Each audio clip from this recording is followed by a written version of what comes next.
Hello, my name is Marcus. I'm the compiler of a collection of therapy quotes entitled Psychoanalytic Self-Awareness Quotes. This is TQ 502 to 504. Therapy quote number 502. Only the analyst's perseverance in analyzing these feelings in the transference and thereby enabling the client to re-experience them in his earliest relation can lead to the splitting within the self being diminished. I have found that the anxieties aroused by interpretations of hate and envy toward the primal object are more painful than any other material we interpret. When the analysis can be carried to these depths, envy and the fear of envy diminish, leading to a greater trust in constructive and reparative forces, actually in the capacity for love. The result is also greater tolerance towards one's own limitations, as well as improved object relations, and a clearer perception of internal and external reality.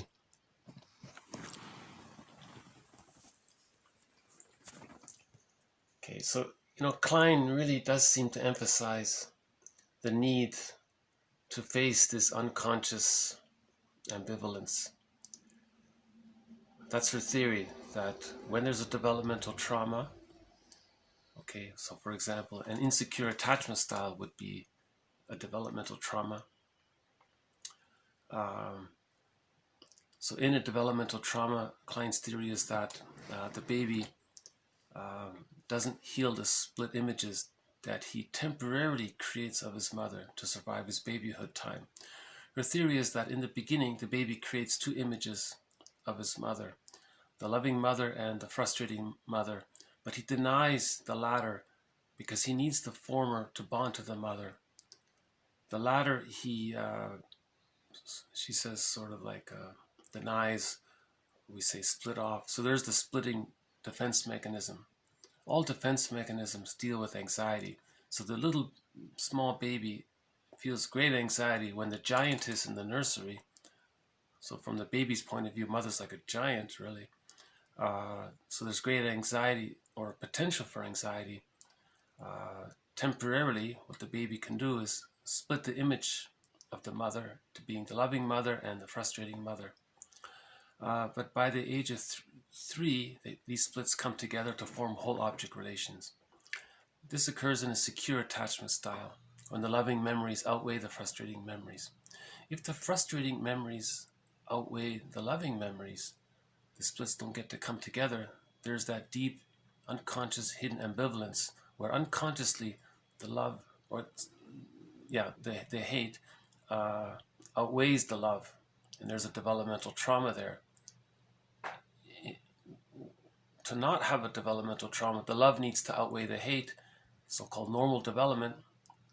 Okay, and then the child achieves whole object relations and the psychological birth. So remember, we have the biological birth, but then from birth to 6 months, we create an extended womb, and that's the womb for the psychological birth. So it's just as important as the physical womb.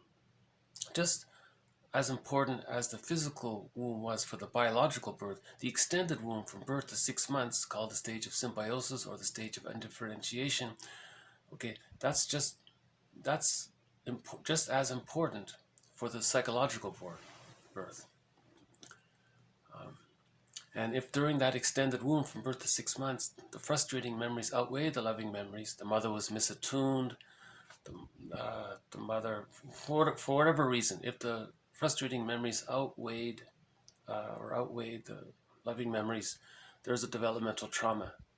The splitting is still there. In healthy development, they come together, but when there's a trauma, the splitting is still there. Okay, so when there's a trauma, there's a repetition compulsion to repeat the trauma. So what's the repetition compulsion?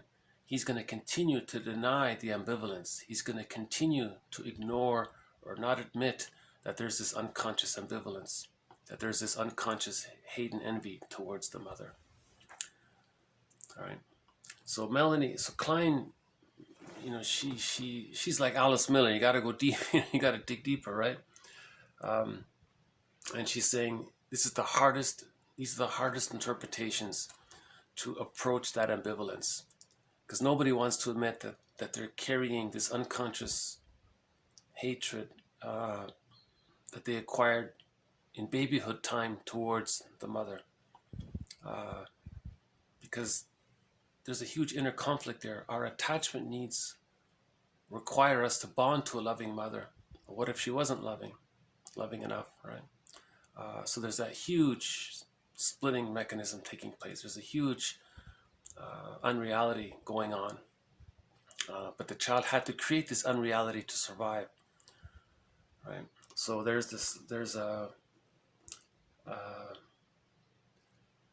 okay, only the analyst's perseverance in analyzing, okay, then the person can face the ambivalence. So it's hard work, she's saying, and it's painful to do so. Now here's the paradox. That's where the love is. When you do that, then the capacity for the love appears. Right? So when you face that ambivalence and the splits start to come together, then the capacity for the love occurs. Now, Lucy Holmes has a line. She says, first the person faces their hate in order to find their love. See, the hate is the mask for the love. So you first have to face that hate, right? When the analysis can be carried to these depths, okay, the unconscious ambivalence, then there's a trust in the constructive and reparative forces of the psyche. These constructive and reparative forces of the psyche, that's the loving energy, inside. And then you're more realistic about who you are and how you see others. You're not unconsciously seeing others in very greatly distorted ways. For example, someone with the splitting defense mechanism, they may project the rejecting image of the part mother that they've denied, okay, split off. But the psyche seeks wholeness. The psyche wants the person to be whole. So the psyche wants the person to see it. So what the person may do is project the rejecting image onto a non-threatening, safe substitute other for the person. Hold on a sec. Do we have a... Oh, no. I thought we were going to get a little visitor there, but he flew off too quickly. Boy, when the bird arrives, within a half a second, he's gone already.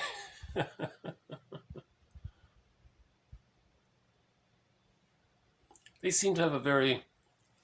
Well, I'm projecting, but it feels like they're being very spontaneous. They're flying around freely and...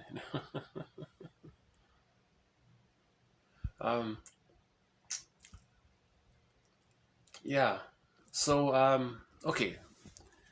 I'm trying my best to convey Klein's theory here. She's saying the baby splits the image of the mother into frustrating and loving. Okay, in normal development or in healthy development, these splits come together to form a whole representation of the other. That's where gratitude and love and guilt and all the human feelings, the more human feelings of being human, we have access to them with whole object relations. So whole object relations leads to mutual caring and love and empathy and understand, all of that, right? When there's developmental trauma and the splits are still there, the person is caught in the repetition compulsion of trying to master that trauma. So to master the person, you see, what he's doing, he's repeating things. The psyche wants the person to see what he's doing so he can face it. But if he's not seeing it, he's just repeating it and caught like Sisyphus. He's unaware of that. He's just blindly repeating something. The idea is to be aware of it. So she's saying here, yeah, the interpretations is the therapist being aware of it. So the client can internalize the therapist's ego, so that the client can also see it for himself, see what the therapist is seeing. so that we can face the deep ambivalence. So she's saying, in a nutshell, search for the unconscious hate towards the mother. No one wants to believe it's there. No one wants to admit it. Okay, that ability to admit it is also denied, split off, disassociated. It's in that bag we carry behind us. Robert Bly says, by the age of 5, so much of who we are and so many of our real capacities are in this bag we put and we carry with us, and we spend the rest of our lives trying to get out. That bag we drag behind us sometimes is called the shadow soul, the secret self, the stranger within, the second self of the unconscious. Okay, in literature it's the double motif, and so on. The unbewusst, all that we don't know about ourselves. That goes in the bag, including our ability to admit or want to be able to face the idea that maybe there's unconscious hate towards the mother. But we don't know it, we deny it, can't face it. But that's the work. First you face that, then you're able to love, really love, right? Otherwise you're caught in transference love and pseudo-love and conditional love and things like that. So the genuine love is hidden underneath the hate. It's strange, I know. Lucy Holmes has a line, she says, you have to hate before you can love, or something like that. The context was, you have to first feel the hate towards the mother before you can forgive the mother. All right. That's a tough quote, yeah. Maybe I'll just run through it once more. Only the analyst's perseverance in analyzing these feelings in the transference and thereby enabling the client to re-experience them in his earliest relation can lead to the splitting within the self from being diminished, lead it being diminished. I have found that the anxieties aroused by interpretations of hate and envy toward the primal object are more painful than any other material we interpret. When the analysis can be carried to these depths, envy and being able to recognize it, okay, diminish. The fears of recognizing it diminish, leading to a greater trust into the soul's reparative process. So you're leading, now you're going to trust the soul, right? The soul's ability to heal, which we can say is embedded in that is the capacity for love. The result of healing is also greater tolerance towards one's own limitations. Okay, so that's the resolution of infantile megalomania, as well as improved object relations and a clearer perception of internal and external reality. Okay, so that part right there in the last sentence, a greater tolerance towards one's limitations. Because when you heal the splits, the infantile megalomania is resolved. So now you're tolerating that you're not so grandiose and so important and so on. Because if the splitting is still there, that means infantile megalomania is still there, right? So when a person is projecting the rejecting image of their frustrating mother onto others, okay, now the person is going to preserve the infantile megalomania and assert themselves, express their anger towards the mother. Or if the person has identified with the rejecting image of the mother, that preserves the infantile megalomania, because now they're going to do to others what was done to him. Oh, hold on a sec. We got a visitor here. We got a crow.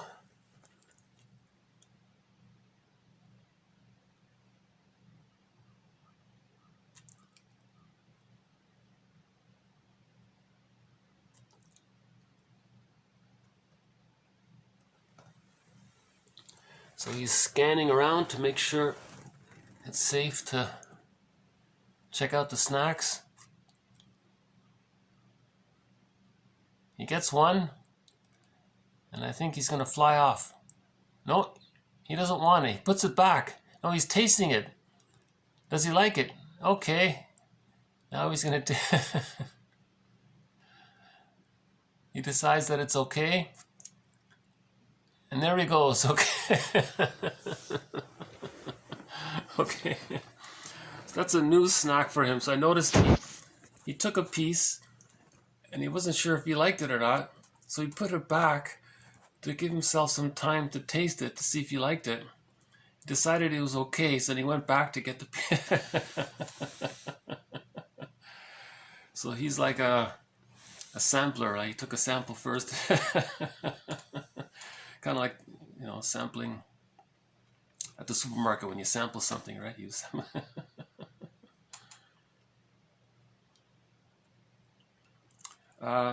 Yeah, I'm okay with the crows. You know, they have a life. You know, they have they fly around and huge wingspan. You know, my goodness, yeah, some of them. And I think they got a rough reputation. You know, they're not so bad, I don't think. Maybe we'll get the blue jay later on.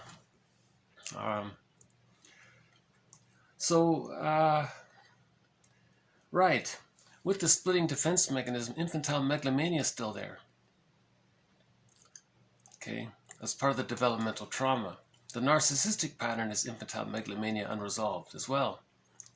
Okay, the grandiosity, the entitlement, feeling so important and special, and they're not able to express gratitude. Remember, the ability to express gratitude begins with whole object relations. It begins after you face the ambivalence. Once you start to face the ambivalence, okay, then you can start to feel a variety of feelings, including gratitude and love.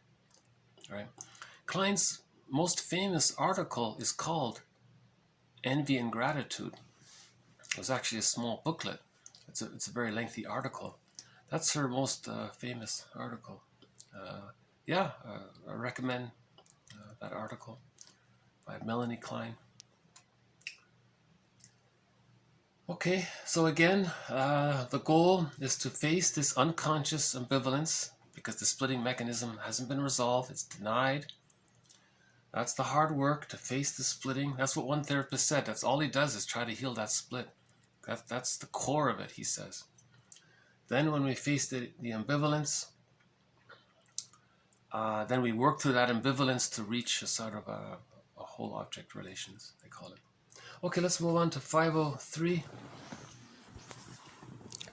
The introjection of the analyst as a good object, if not based on idealization, has to some extent the effect of providing an internal good object where it has been largely lacking.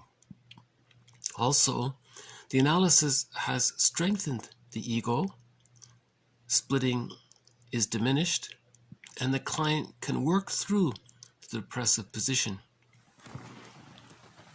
So this point was mentioned earlier by Masterson. So think about it. If the splitting mechanism is still there, if there's a developmental trauma, if the person has an insecure attachment style, okay, that means there are two images of the other. They're split and kept apart. And with that, there are two images of the self, which are... Oh, he's back. Hold on a sec. Got another visit. Is that the same one? I think that's a different one.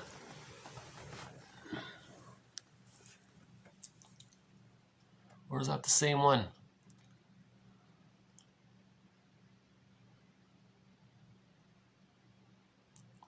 He's going for two, but he'll settle for one. Okay.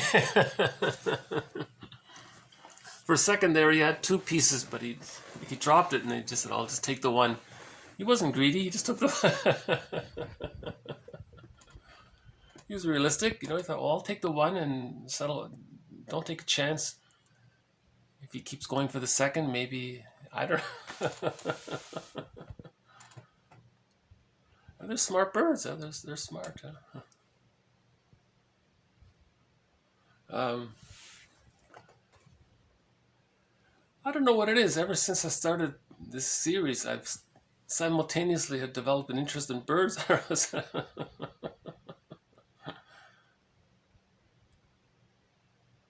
guess that's the only sort of nature around me, right? Okay, back to 503. Masterson makes this point. So think about it. If the splitting defense mechanism is still there, okay, that means the development. That's the situation when a person has developmental trauma, or if the person has arrested development or an insecure attachment style. Okay, so that means the two-part representations of the other are split. So you got the rewarding other and the frustrating other. Now you have attached to those two-part images of the other are the two-part images of the self that are linked to these two-part images of the other. So with the satisfying image of the other, okay, Masterson calls that the rewarding image of the other, then the image of the self related to that is being loved for regression. So if the child is dependent and regressed and helpless, the mother loves the child and is rewarded for that. So the child is loved, supported, and satisfied when he's helpless and dependent, weak and all that, because the mother's using the child. The mother wants the baby to be dependent on her.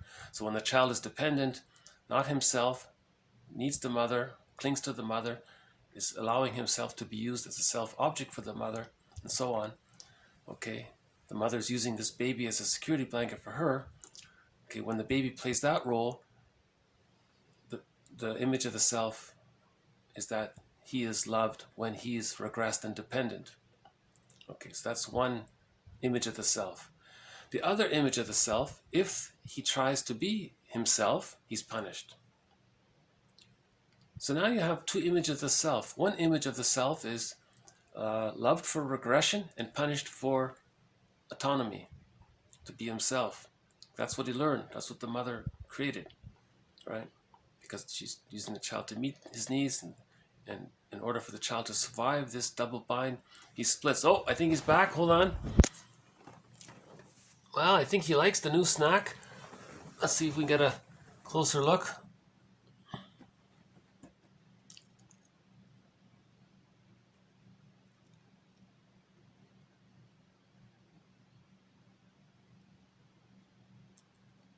One, no.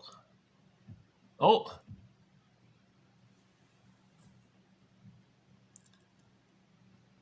I'm not sure why he's pecking at it, but you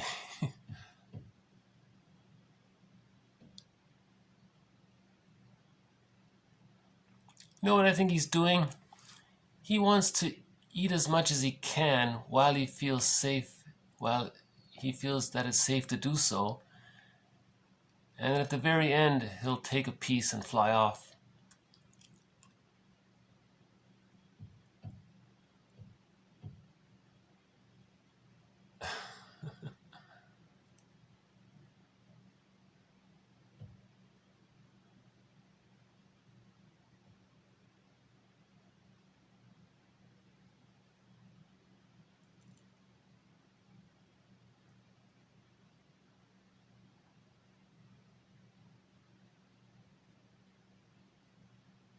He takes one.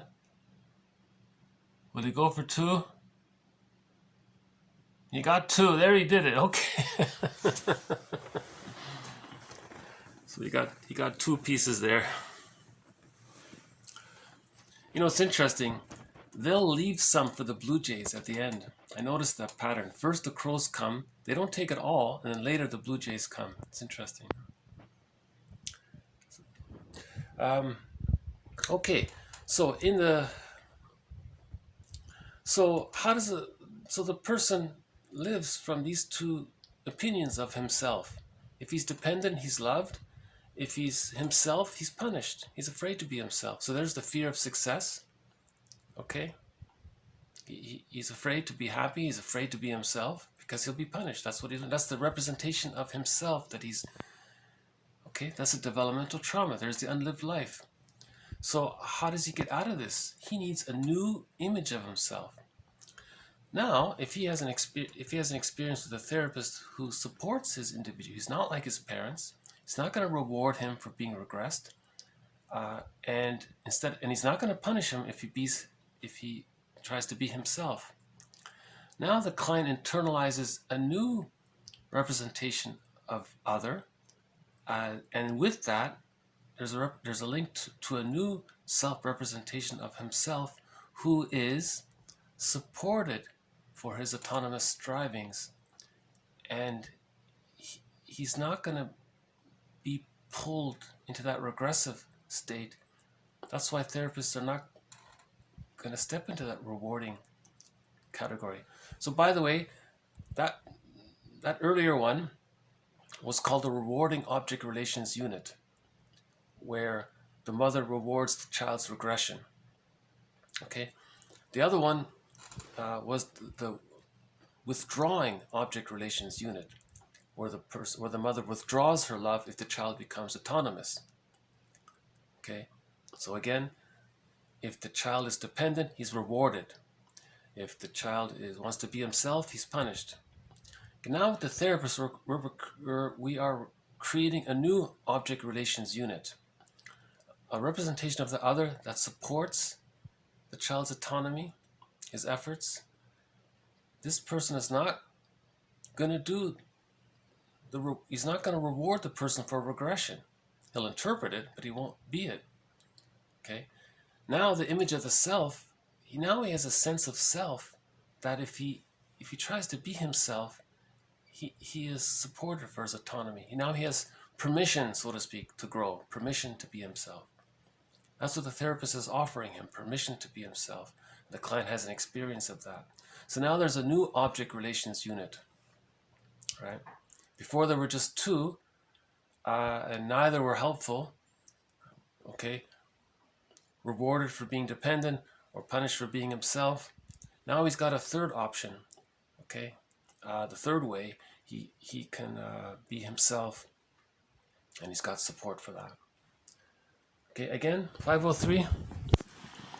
The introjection of the analyst as a good object, if not based on idealization, has to some extent the effect of providing an internal good object where it has been largely lacking. Also, the analysis has strengthened the ego, splitting is diminished, and the client can work through the depressive position. Okay, let's move on to 504. In analysis, we should make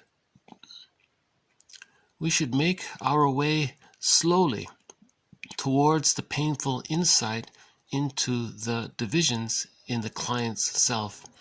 As we go, the ego is strengthened, omnipotence is diminished, and the capacity for love and gratitude, stifled in the course of splitting processes, is released. Okay, so there it is again.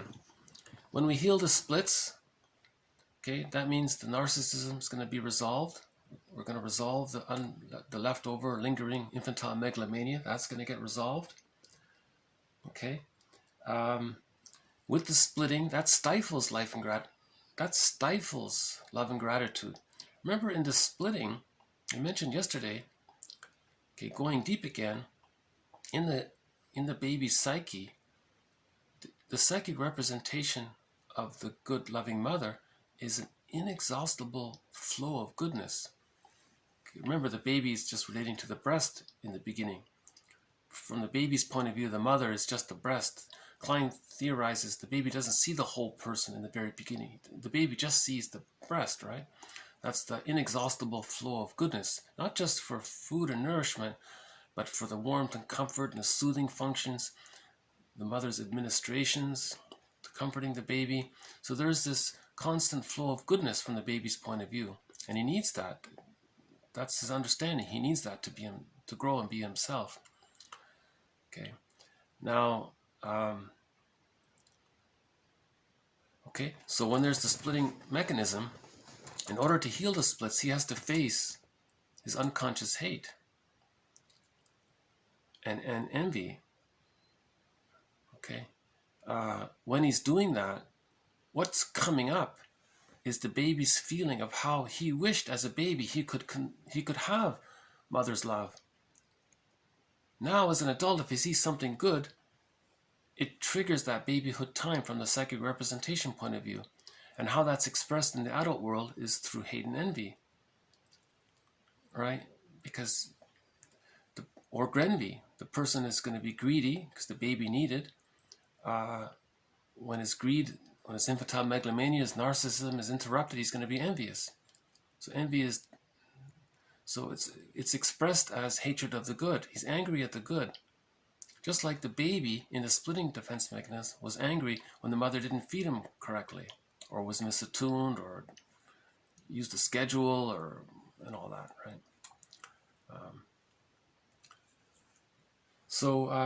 That's hard to describe that. I don't feel like I'm getting that. I don't feel like I'm getting Klein's message across because I don't feel like I fully grasp it myself. So I'm currently grappling with it. Hopefully in future videos I'll be able to convey this sense of the root cause of envy. All right. Try to imagine a baby needing mother's love and all the anger related to that. The anger builds up so much. Imagine that's in the psychic structure. Now as an adult, although it's smoothed over with rationalizations and excuses and justifications and so on, remember the unconscious is pulling the strings, right? So the unconscious is going to, the unconscious influences the person, right? It's a part of the self. When we say know thyself, know the conscious and the unconscious, because the conscious is influencing the conscious. That's humanity's third narcissistic injury, the realization that there is an unconscious affecting us in our conscious. So the person wants to be consciously happy, but he's not consciously happy. Why? Because there's this unconscious envy. That's okay. So this unconscious envy is interfering with his relationships. He sees the therapist, he puts down the therapist. Because the therapist is trying to help him, that's something good, he's attacking it. Or his friend wants to help him, it's not good enough. It's insatiable because the reason greed is insatiable because it's in the repetition compulsion gone awry. He's trying to travel back in a time machine to the babyhood time to get his milk and love needs met properly. But that repetition compulsion goes awry after the age of 5 at the latest, let's say, because no one can do that. So greed is this constant Sisyphus thing where he's doing it again and again. He's being greedy, and now the brain gets involved and he gets addicted to that, you see. Now, with the greed, when he doesn't get the greed needs met, all the hate is there. Anger at the mother, from the baby's point of view, he's not angry at the mother, he's angry at the breast because he thinks the breast is the mother. So now he's angry at the breast, right? So there's, in the adult form of that is hatred of the good. Baby angry at the breast, in the adult hatred of the good. So there's a link to envy. There's a theory on, a part of a theory on what causes envy, right? You know, Melanie Klein, she grappled with this herself throughout her whole career, you know. And there's variations to this theory because of the fusion. One theory is that the baby's anger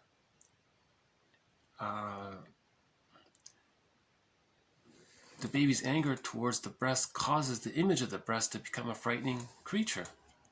So now he's very angry at the breast. He's terrified of the breast, right? So envy means he's terrified of the goodness. He's scared of goodness, right? So think about it. Theory is, so now we're taking it like even a deeper. The baby has his anger toward the breast, right? He needs the breast, it's not available, he's angry. The baby and the breast are fused, they're blurred there.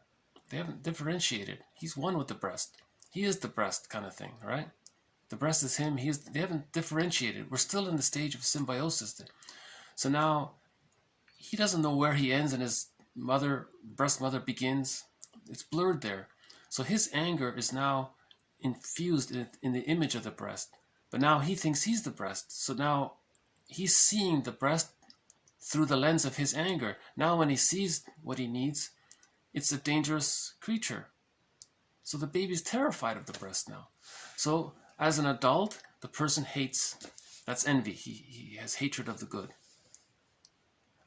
It's hard to describe. I know it sounds absurd. I know it sounds far-fetched. This is one of these, that's why it's called humanity's third narcissistic injury, that there is such thing as an unconscious. And we're trying to describe what's going on in the unconscious that's influencing a person. We're trying to understand why envy exists. If we can heal that, oh, we're good, right? Humans have evolved. If we can heal envy, humans have evolved. I think most people said of the 7 so-called sins, envy is the worst of the 7 because envy attacks all goodness. The other sins are more specific or limited or something, but envy just, you see. So that's why Klein really made a huge contribution.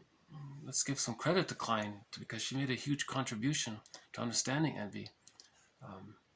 I hope my explanation is contributing to our understanding of what causes envy. Okay, so back to TQ 502.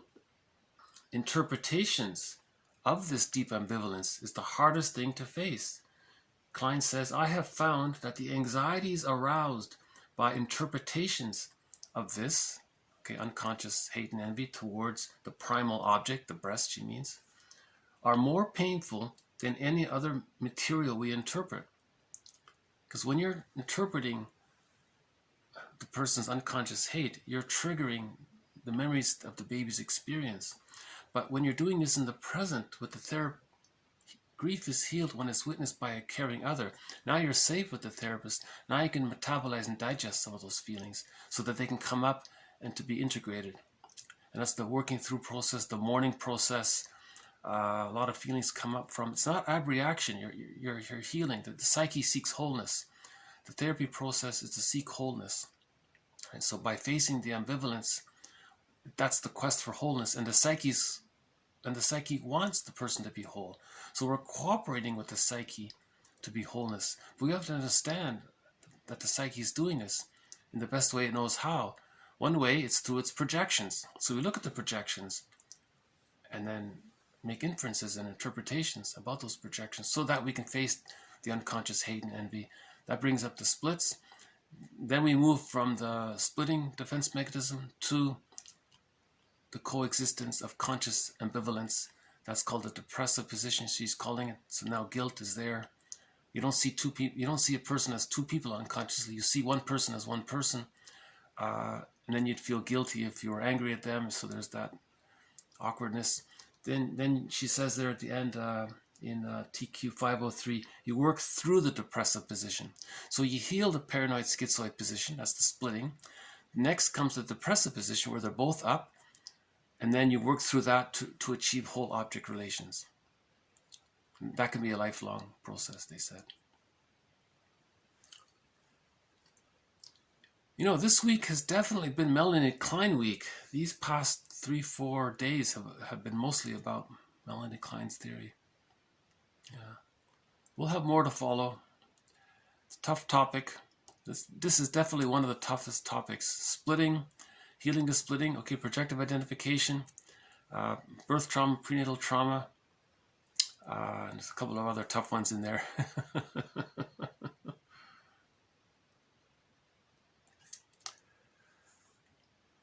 Blue Jay, are you around? Thought I would end on a light note if we could find the Blue Jay. But it's a peaceful day, you know. There's the tree there, and although it's not a sunny day, it's a peaceful day. Maybe we'll get the Blue Jay tomorrow. You know, when I finish this video, the Blue Jay will arrive. Because the crows have gone, right?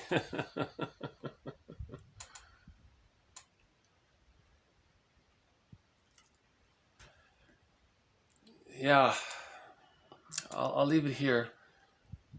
This could be the toughest point in the healing journey, to face the unconscious envy, because that's in the bag as well. the ability to even want to accept the idea that we could face it.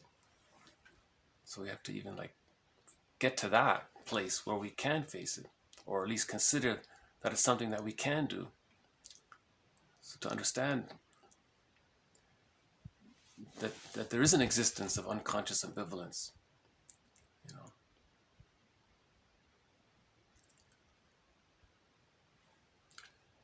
Yeah, thought-provoking topic. If you want to be happy, you first have to work through the hate and the envy. That's what Klein is saying. If you never feel the hate and the envy and work through that, you're not going to find the love. The love is behind it. I think a quote from a movie said, the hate protects the love. There's the positive intention of the hate, is to protect the love. But if you want to find the love, you have to work through the hate. I'll look for that quote. Lucy Holmes says it very succinctly. She says, you have to hate or feel the hate to feel the love, to find the love.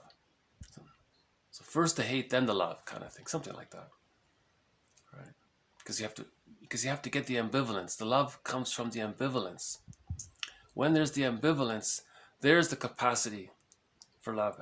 In normal development, at the age of 6 months, the gratitude sinks in, begins, the rudimentary foundation for ontological security, and gratitude enters the picture at 6 months. And then at the age of 3, with the psychological birth, the person is capable of love and gratitude with the psychological birth. Otherwise, it's just transference love and pseudo-love and conditional love and things like that. Bergler says that people with a developmental trauma or arrested development, neurotics are only capable of transference love. They're projecting. They're repeating because they're caught in the repetition compulsion gone awry. That's based on projections and so on. That's why dysfunctional marriages are characterized or considered conflict habituated, hostile dependent, or emotionally detached. It's because of all of these. You're repeating this childhood drama. You're trying to get it right, but it can't be done right. Okay, I feel like there's more that needs to be said, but I'll stop it here. I hope this has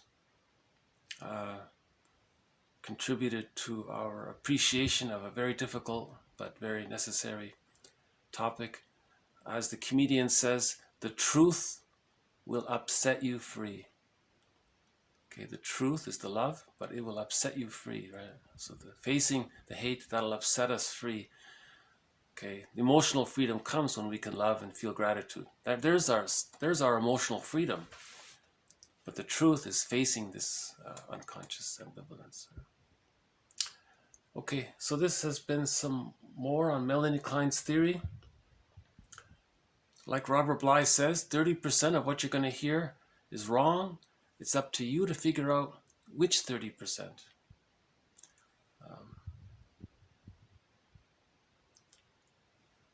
Yeah, I think this was her last article that she wrote, Envy and Gratitude, before her passing. That was her last, that was like the conclusion of all of her lifelong work. Yeah. So we're trying to pick up the ball to continue our understanding. Okay, so I'll pause it here for now. Thank you once again. This has been TQ 502 to 504. Bye for now.